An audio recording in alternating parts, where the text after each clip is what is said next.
Oke, pada video kali ini kita akan membahas tentang trigger, atau lebih detailnya, lebih tepatnya DML trigger. Nah, trigger ini apa? Sama seperti prosedur dan function pada video sebelumnya, trigger adalah sebuah subprogram. Ya, sebuah subprogram.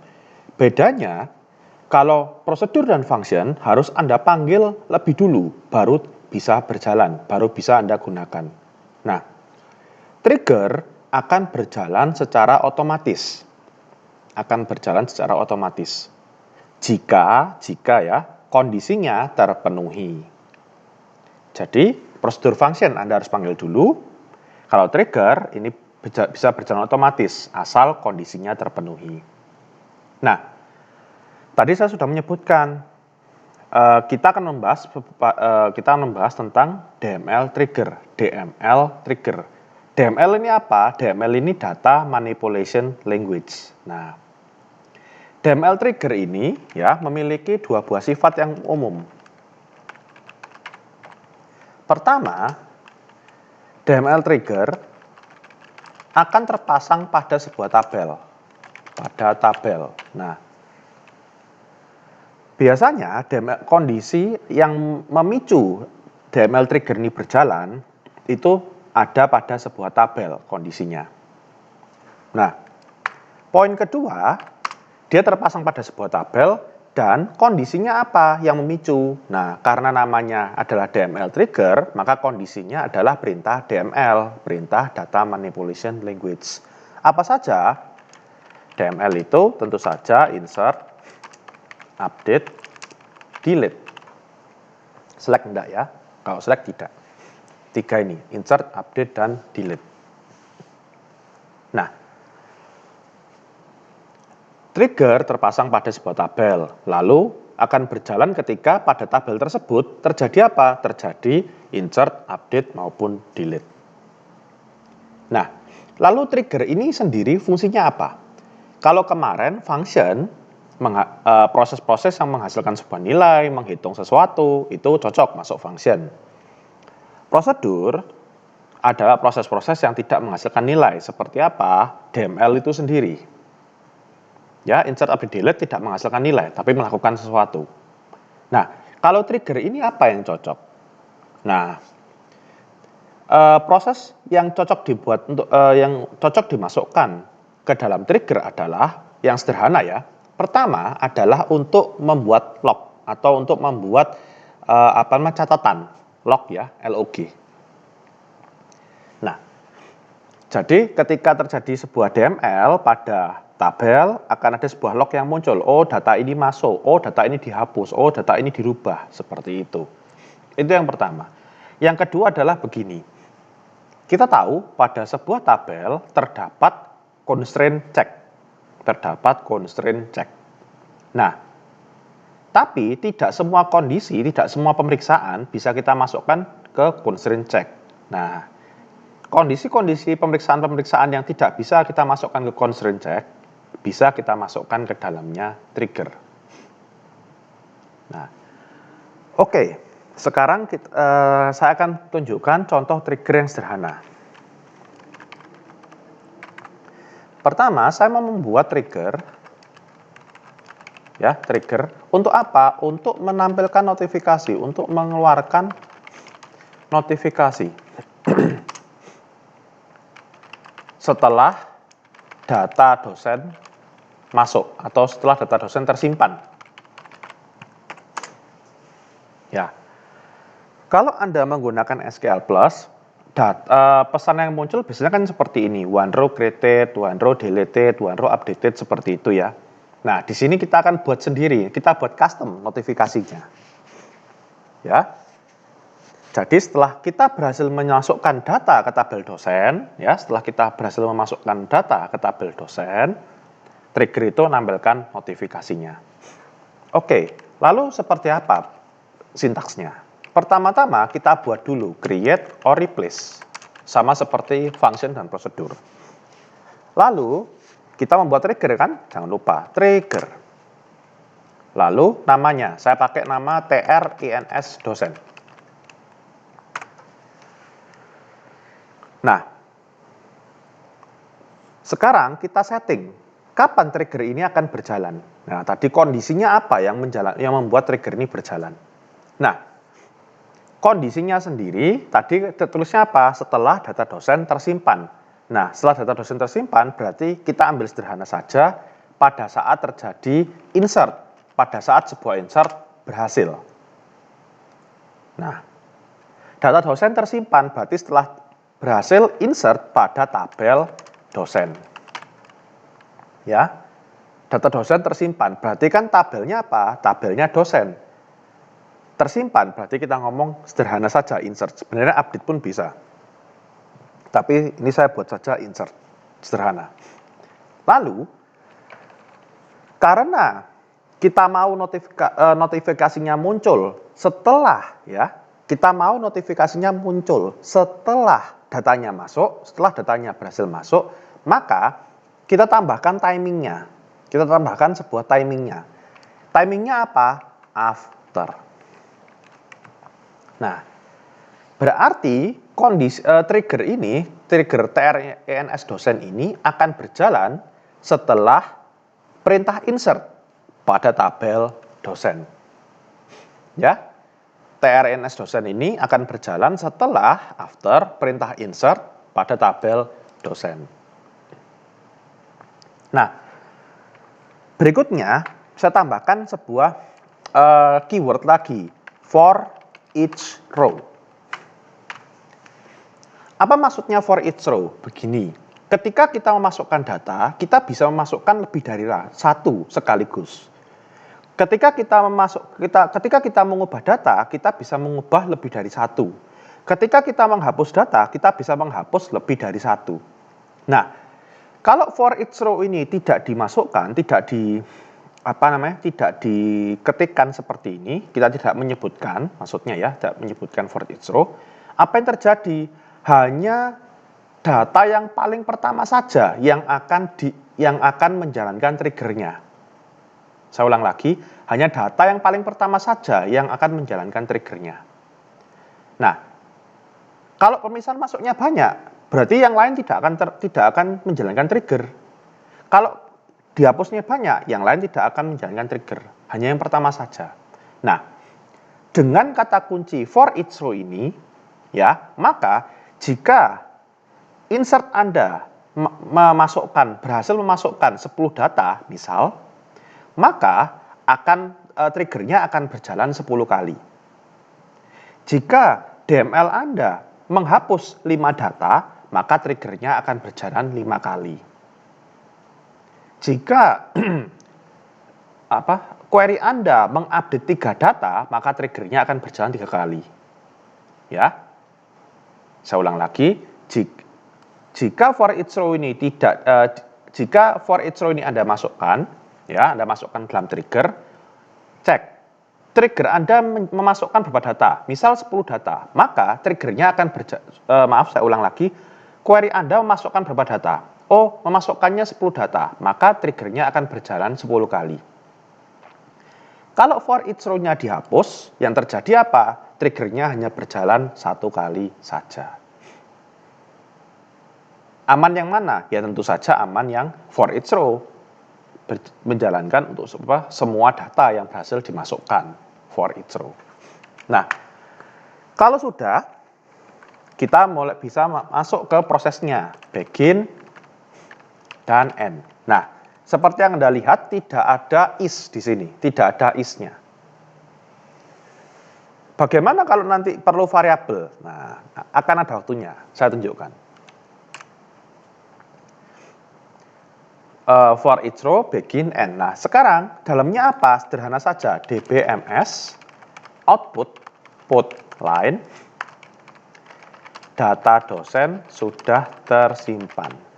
Seperti ini saja dulu, kita buat yang sederhana. Saya copy, saya paste di sini, saya jalankan. Trigger created tanpa error, aman, berarti triggernya sudah berjalan. Nah, kita uji sekarang, ya, kita uji triggernya jalan apa enggak, benar jalan apa enggak. Nah, menguji trigger seperti yang saya bilang tadi, trigger berjalan otomatis, maka kita buat agar triggernya berjalan. Dengan cara apa? Ya ini, memenuhi kondisi ini, kondisi dari triggernya ini. Kita masukkan insert into dosen values. Misal, saya coba DT001 tes A, misal seperti ini. Saya jalankan. Nah, Anda lihat, data dosen sudah tersimpan one row created. Nah, one row created ini adalah pesan default dari Oracle-nya atau dari SQL Plus-nya. Sedangkan data dosen sudah tersimpan, ini adalah pesan dari trigger yang kita buat. Oke. Ini ya. Kita berhasil masukkan perintah insert into. Kita berhasil menjalankan perintah insert into. Maaf. Nah, maka kondisi ini terpenuhi after insert on dosen. Ini kan kita mengisi ke tabel dosen. Sehingga kita bisa menjalankan ini. Oke. Ini contoh yang pertama untuk trigger. Contoh yang kedua nih. Saya buat sebuah trigger ya. Untuk apa? Untuk mengeluarkan notifikasi. Ya, saya masih menggunakan proses sederhana. Mengeluarkan notifikasi setelah data dosen dihapus. Nah, kalau tadi kita memasukkan data, sekarang kalau kita menghapus data, notifikasinya keluar. Notabene mirip ya, create or replace, trigger tetap tr del dosen. After ya setelah data dosen dihapus ya. Data dosennya dihapus dulu baru triggernya berjalan. Berarti setelah ya kita menggunakan after. After delete on dosen. Seperti ini. Sama for each row. Nah, sudah ya, kita masuk lagi begin end.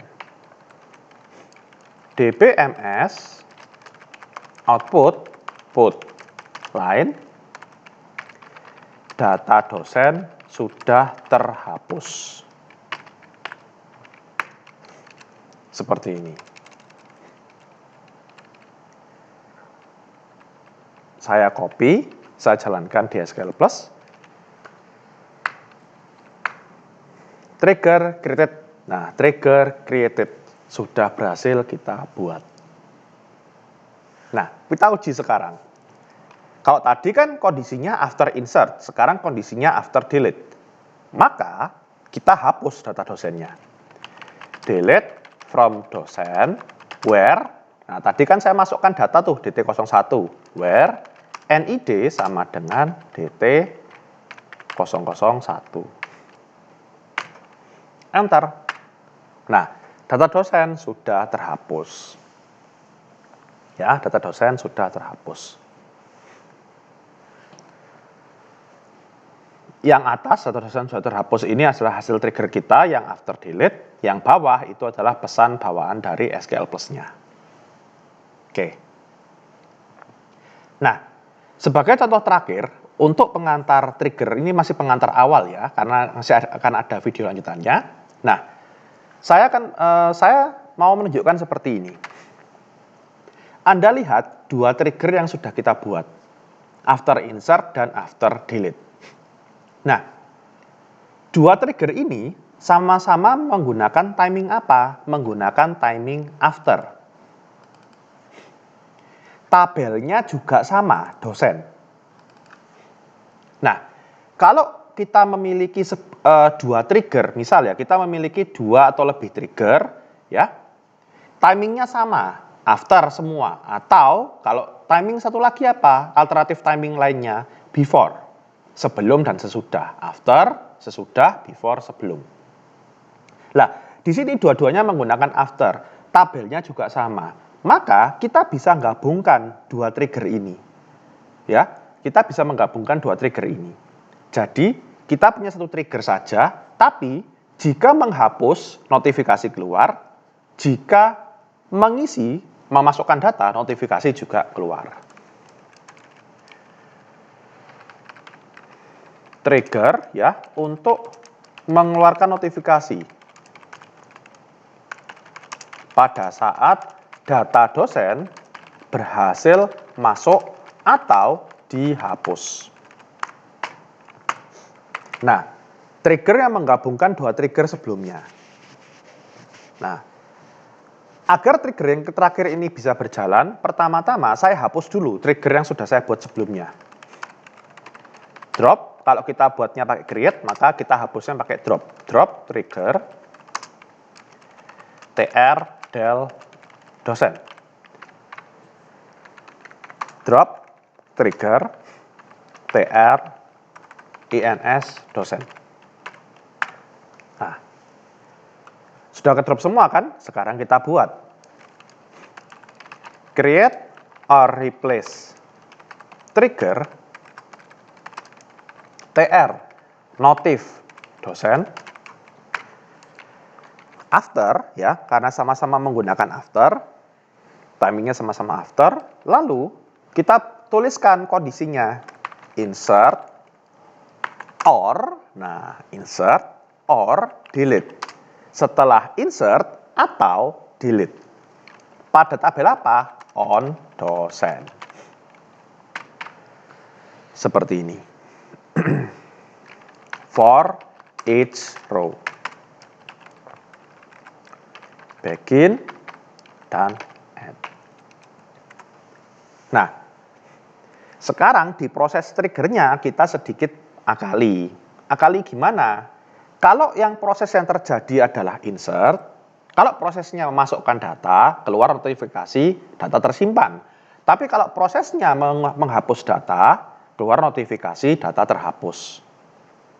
Nah, bagaimana membedakan prosesnya? Begini. Saya pakai case when. Case when inserting. Then when deleting, then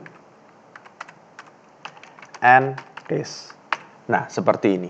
Case when ya, mirip dengan if sama else and if gitu ya. Nah, ketika inserting berarti kan prosesnya memasukkan data. Kita ini keluarkan yang pesan memasukkan data. DBMS output line. Ini data dosen sudah tersimpan. Kalau deleting bagaimana? Ya, kita keluarkan yang menghapus. DBMS atau output line, data dosen sudah terhapus. Seperti ini. Jadi kalau prosesnya memasukkan data, kita gunakan kondisi inserting. Tapi kalau prosesnya menghapus, deleting. Kalau update, updating, seperti itu.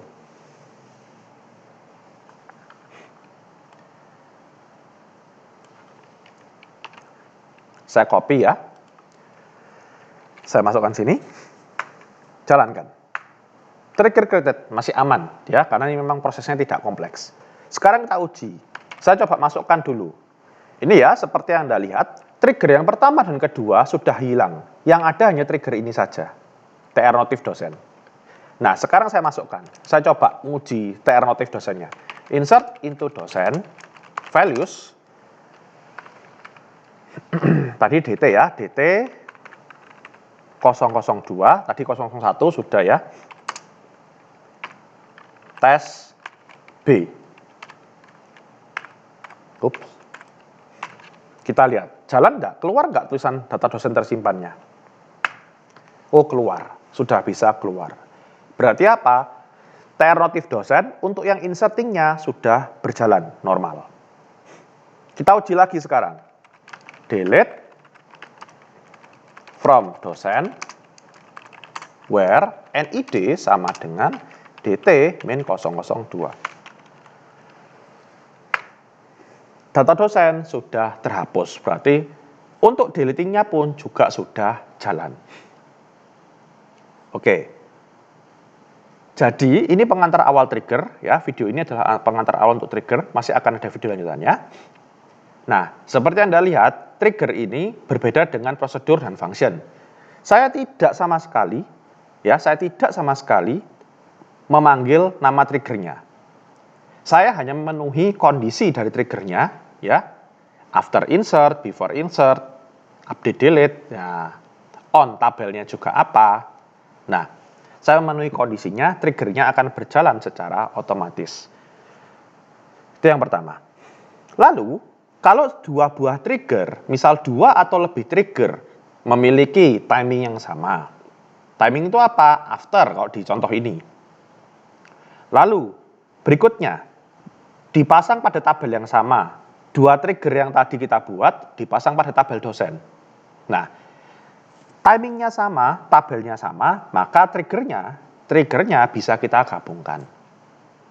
Bisa kita gabungkan. Jadi, satu trigger bisa untuk menangani after insert, after delete, atau after update.